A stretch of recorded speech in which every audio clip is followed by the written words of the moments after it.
the sample size, how you are doing the estimation, that much of accuracy will be there. Okay, so when you cannot do the estimation about the whole population, so we will go for the sample. Okay, now in sampling estimation, you are having two types of methods. What are those?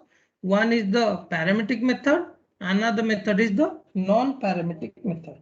Okay, so in sampling estimation, you are having two types of, let me write. So let me write here. So okay. So your the sampling estimation, you are having two types of things. 1 second.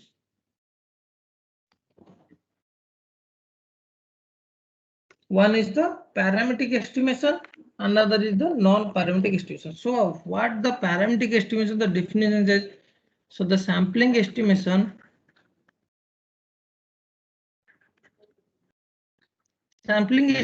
you are having two types. One is the parametric, another is the non-parametric. Parametric, another is the non-parametric. So in parametric means, so it is saying what are the parameters? So statistical, so these are all the statistical estimation. Okay. So here parameters means, what are those parameters? Parameters means you are having mean, standard deviation. Mean is the nothing but the mu on the standard deviation.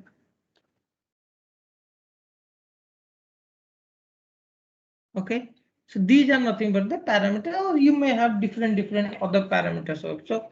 So when the parameters are involved,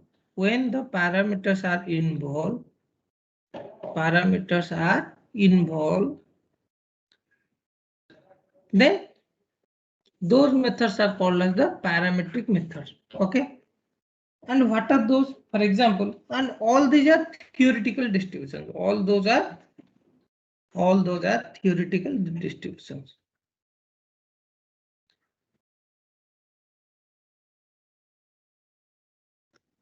For example, what are those? Like you are having normal distributions,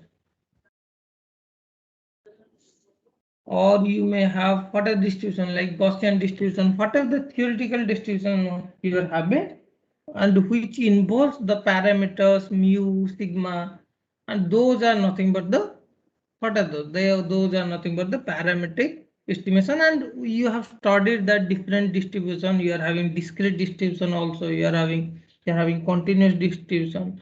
So you have already studied what are those distributions. So those methods are nothing but the parametric distribution, and we need to, what we need to estimate? We need to estimate the probability density function, PDF. Okay, the probability density function. Now, what is the non-parametric? Non-parametric means what it says. So non-parametric means it should not have any parameters, or when the parameters are not available. When the parameters are not available. Not available means if in your data set you are unable to find those parameters like mean, standard deviation, variance, those parameters you do not have. So at that time you have to use the non-parametric method. When in your data set, okay,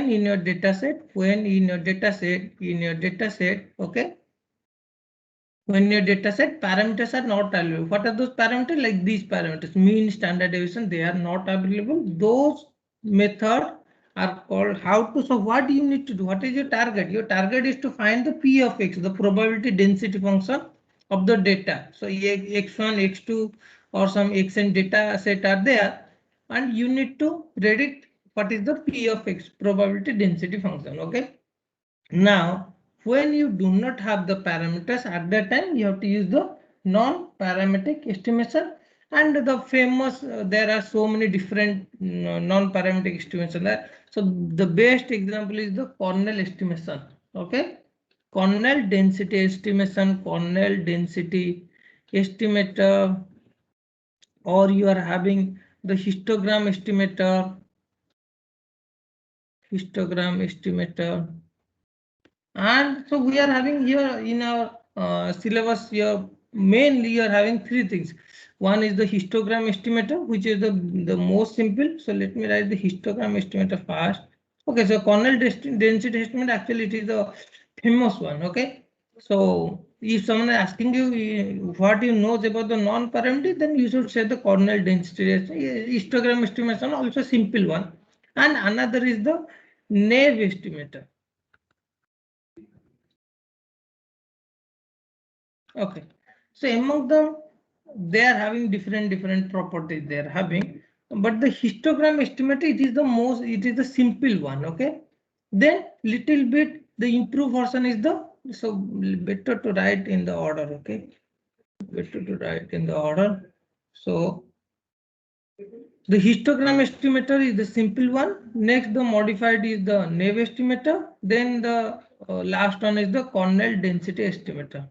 Cornell density estimator, and the best one is the Cornell density estimator among all the three. We'll see. And here the parameter distribution you already know. Okay, that what are the, like the normal distribution function, or the what is that? So different distribution that we are having, like Bonal's distribution, binomial distribution. So those all belongs to the parameter estimation that you know already studied. Okay. If possible, then I'll take another class to go through those. Okay. So the main important thing is the non-parametric estimation, and non-parametric when you are not having the parameters, and you are having the three techniques. Those are nothing but the histogram estimator, Nave estimator, and Cornell density estimator. And the most important one is the Cornell density estimator. Okay, this is the most important. This is the best one. So histogram means you have to draw the histograms only. You have to estimate to the histograms. Nave estimator is little bit better than little bit smooth than the histogram estimator. So it will be something like that. Okay, it is little bit smoother. And the Cornell estimator, this is the smoothest. Okay, so it will be smoothest estimator among all three. So we'll see one by one. So let me start from the histogram estimator. Okay, so histogram estimator. Okay, so this is the first thing is that it is the non-parametric method. Okay, that is obvious because here you are not having any mu, you are not having any sigma is there. So we will go for the non-parametric estimate, and the first one is the histogram estimator. Now, what it needs to start the method? It needs two things. One thing is that it needs the origin. Another is that it needs the bean width. Okay. So origin means from where we'll start, and the bean width is the class interval. Okay. Now, for example, you are having this data set. What are the data set? You are having the data set like 2, 3, 5, 7, 9, 4, 6, 8. So how many number total you are having? 8 data you are having, and let the h, the bean width is given as 5. So you depends on the different bean width, your histogram estimator will change. Okay. So what we need the, why we're doing all these things, we need to estimate the P of X. What is that? This is nothing but the probability density function. Okay. We need to estimate probability density function, or probability function. Okay. So we need to estimate this P of X. So for the histogram density estimator, so this is the probability density function. Let me write. That is why the definition is that density estimator. Okay, probability density function. So we need to estimate this density function. That is why it is called the density estimator. Okay, from here the word has been called the density estimator. Now, so P of X, we can write P cap. P cap means why? Because it is nothing but the estimate. We are going to estimate. Okay. So what is P of X? So P of X, the formula in the histogram estimate is given that this is the number of xt in the same bin. Okay. So here the hash symbol is given that to count the number of data in the same bin. The numerator, what is saying? Number of data in the same bin. Number of data available in same bin. Okay, and in the denominator you are having n into h. H is the bin width and n is the total number of data. Okay, so you can see how many data you are having. Total you are having 8 data you are having. So you start from 0, then you draw those data. Okay, so where you are having, here you are having 1, 2, then you are having here 3, 2 gone, then 3 gone, then here you are having 1, 5, then you are having 1, 4 also here, 5, then 7 here, then here some 9. Okay, next you are having 4, 4 you are having here, then you are having 6 somewhere here, and here you are having 1, 8 before 9. Okay, so total you are having 8 number of data is there. So you define the h. H is nothing but the 5, the bin width. So you start from 0. So 0 to 5, 1 class interval. So here 0 to 5. So 0 to 5, 1. Then 5 to 10. Similarly 10 to 15. 15 to 20. Okay. This is 0. This is 5. This is 10. This is 15. This is 20. Okay. This is a small data, that is why all are in between 0 to 10. If you are having large data, then it can go for 15, 20, like that it can go. Now, for what value we are needing to calculate the probability? For example, what is P of 4? Okay, what is P of 4? What is the probability density function at 4? Now, you see 4 is lying in which bin? So 4 is here. 4 is here, this point is here. So 4 is lying in which bin? 4 is lying in between 0 to 5. So in between 0 to 5, how many data points are there? One is 2, another is 3, another is 4. So total how many data points are there? 3 data points are there. So the numerator you are having the value as 3. Now in denominator, what is the n? N is nothing but the total number of data, that is 8 into h. H is nothing but 5, the bin width. So total you are having 3 by 40, and this is your probability density function. Similarly, you can count for the P of 6, P of 7, P of 8, P of 9. So those things you can calculate. And thing is that what it is saying? It is saying that for the number P of 2, P of 3, and P of 4, they are having the same probability. Okay, that is why this is like the histogram. Histogram means within that interval, all are having same value.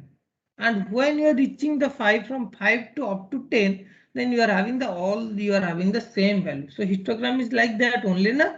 So using the histogram estimator, we are going to predict what is P of X value. Okay, this is the simple, this is the basic estimator technique.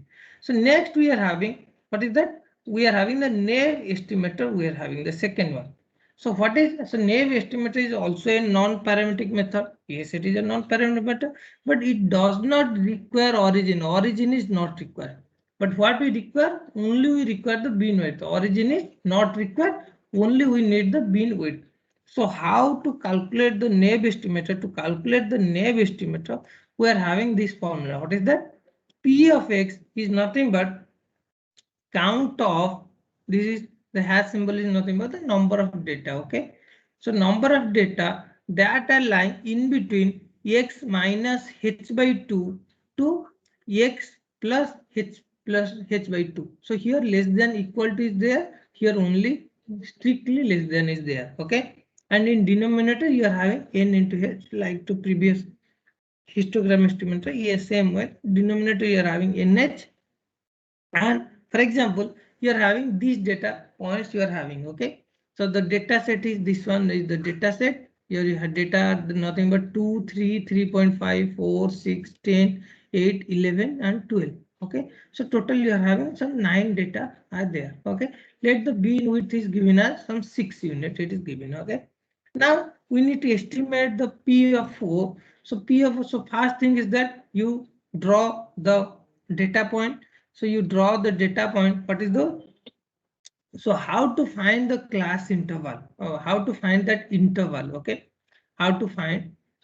So what you can do, where is the 4? 4 is here, you see. So what is the interval will be there? So the formula, it is saying that x minus h by 2 to x plus h by 2. So what is h here? H is given as 6. So h by 2 is, what is that? 6 by 2, that is nothing but 3. And what is x? X is nothing but 4. We need to find for 4 at 4. Okay, so 4 minus 3 to 4 plus 3. So what is the interval? Interval is nothing but in between 1 to 7.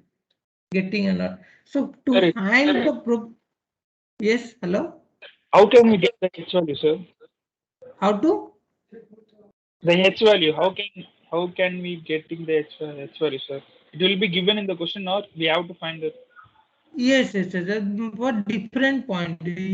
Someone can ask for what is P of 5, what is P of 6, or what is P of 8. Okay, this is the we are estimating the probability at a particular point. That point can be anything. Okay, here I am showing for a particular point 4.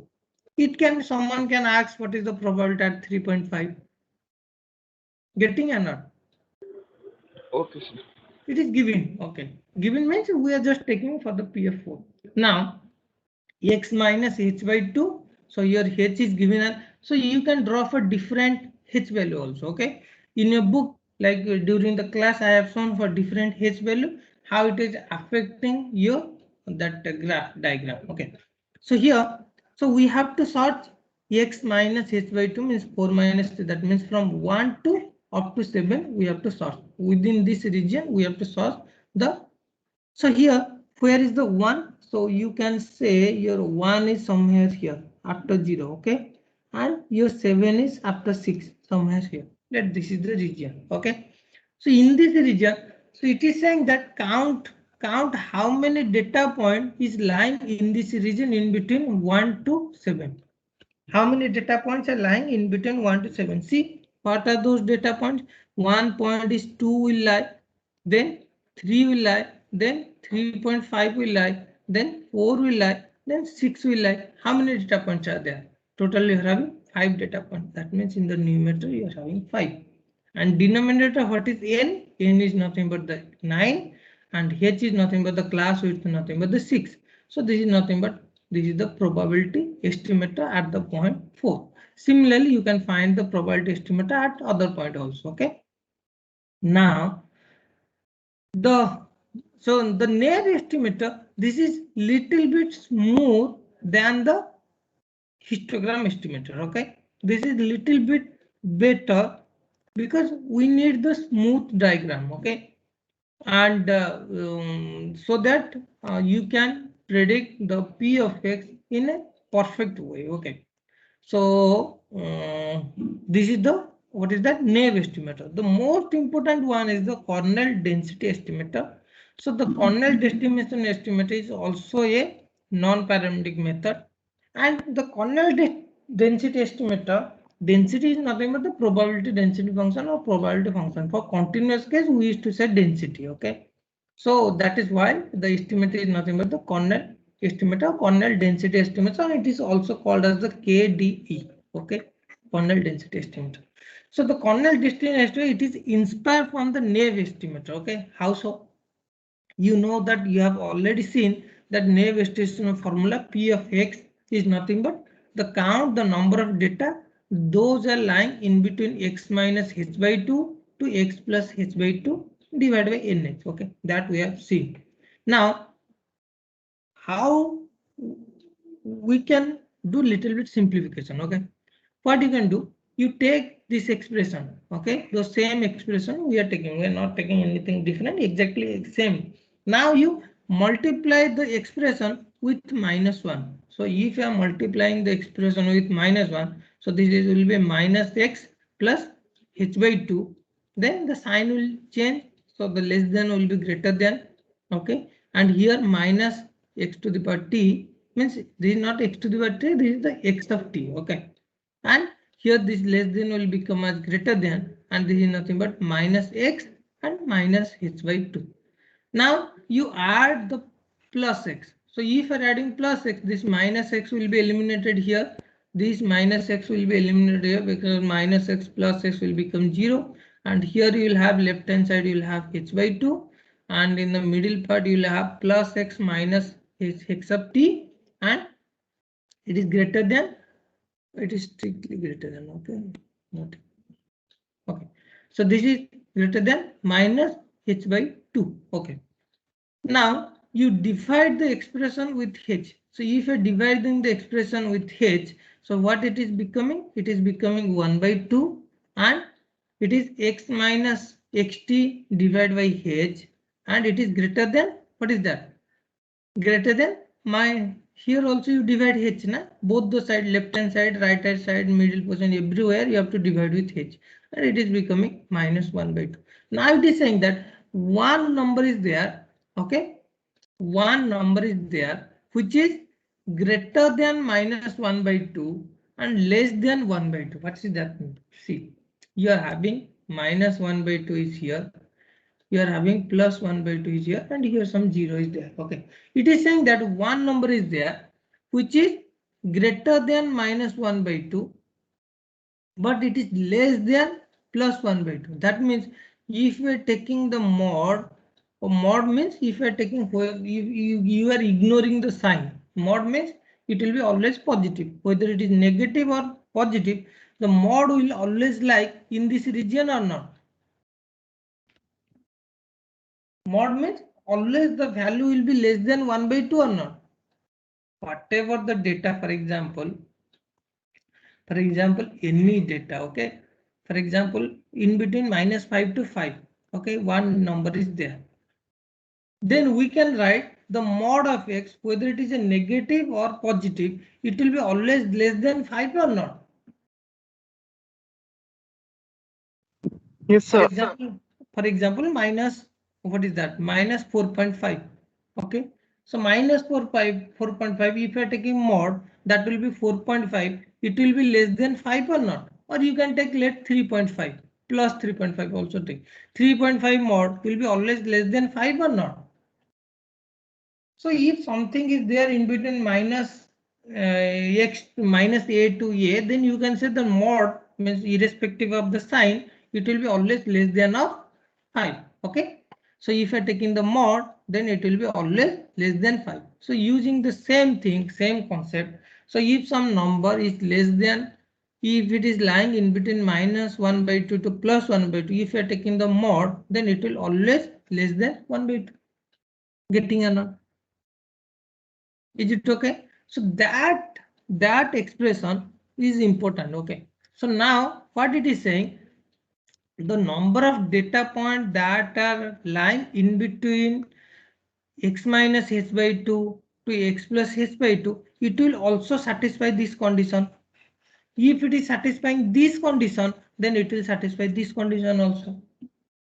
Okay, so that means we can count number of data point. Xt is nothing but the number of data point. Okay, so number of data point that are satisfying this condition, so that to count that one, so we can define one if it is lying, if it is satisfying that condition, if that data point, for example you are having these data x1 x2 x3 x4 x5 or whatever number of data. Okay, so if some data point is satisfying this equation, if it is mod is less than 1 by 2, that means it is lying in this region.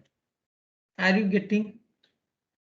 If it will satisfy this condition, if it is satisfying this condition, that means it will lie in this region or not? Yes.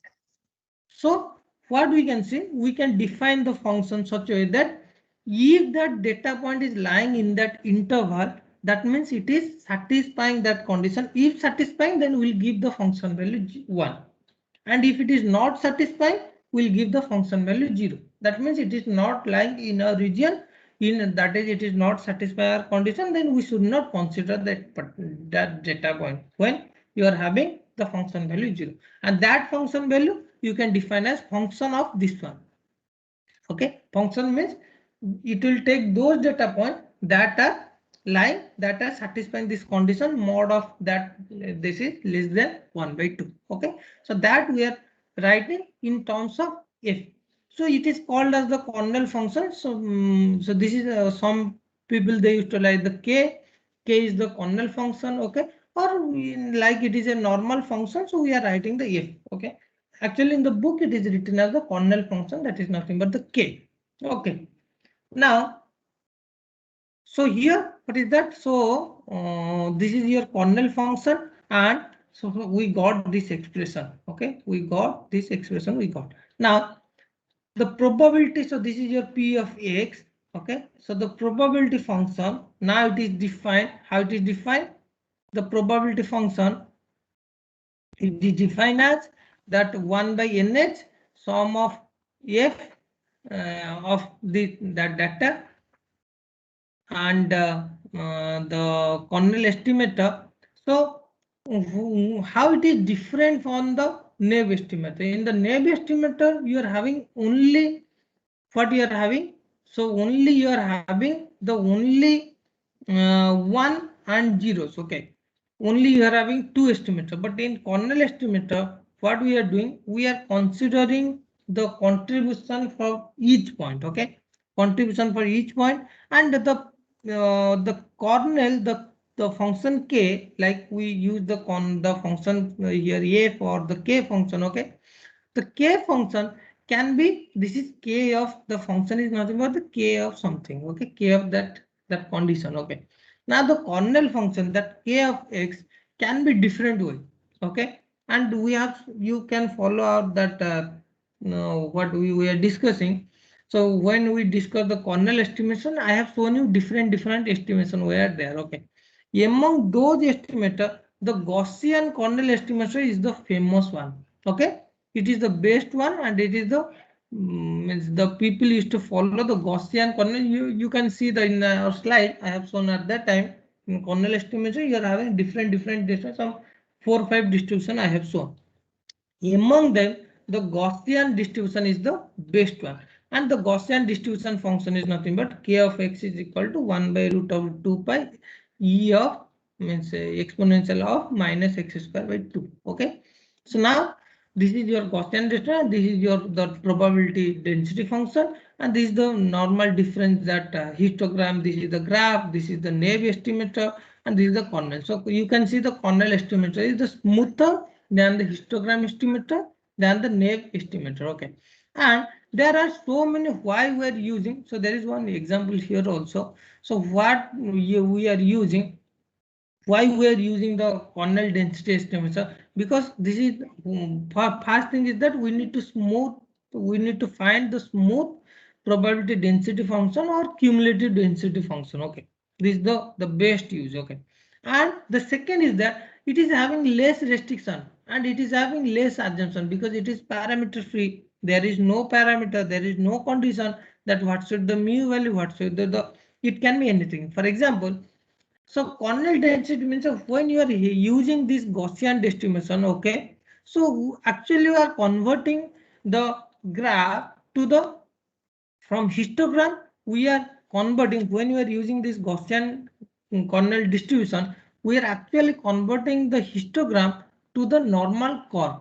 How so? You can take this example. Okay, this is x1, x2, x3, x4, x5, x6. So this graph may not be accurate. There may be some while drawing, there may be some problem. Okay, so what it is doing?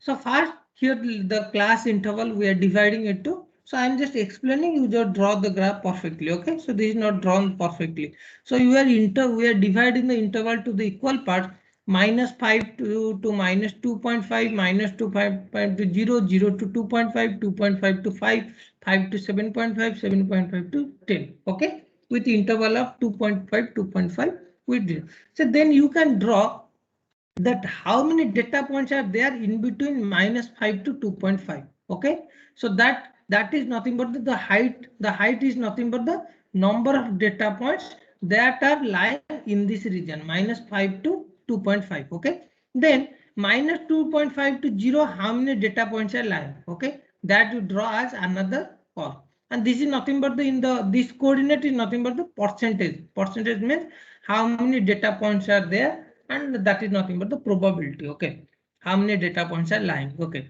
that is in terms of probability. Okay, and similarly from -2.5 to 0, how many data points are lying? From 0 to 2.5, 0 to 2.5, how many data points are lying? The graph is not drawn perfectly. Okay, so you have to draw it perfectly and you count number of data points. So you can see this is -5 to -2.5 -5 to -2.5, how many -5 to -2.5? Nothing is there. Okay, so -2.5. So -2.5 to 0. How many? This will one data. This is what, and this is also will lie.